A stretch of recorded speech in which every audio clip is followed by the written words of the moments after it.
Hey friends, if you encounter this issue where Wi-Fi is not showing the list of available networks, then please watch this video. I will guide you through the process. Now it's not very difficult. Here's what you have to do.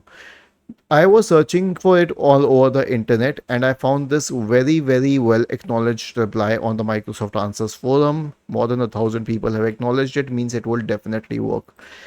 Search for control panel in the Windows search bar and open the control panel, and then you can go to network and internet, go to network and sharing center, and then you can go to this one, advanced sharing settings, change advanced sharing settings, and then you can simply turn on network discovery for both the public and private network. Like if the switch is off, simply turn it on, network discovery for both of them.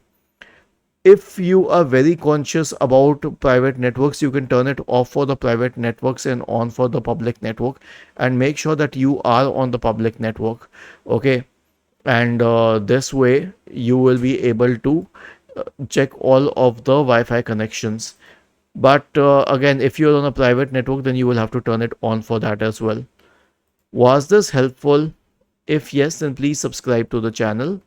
If not, then let us know in the comment section of the video on how we could help you further. Thank you for watching this video and have a nice day.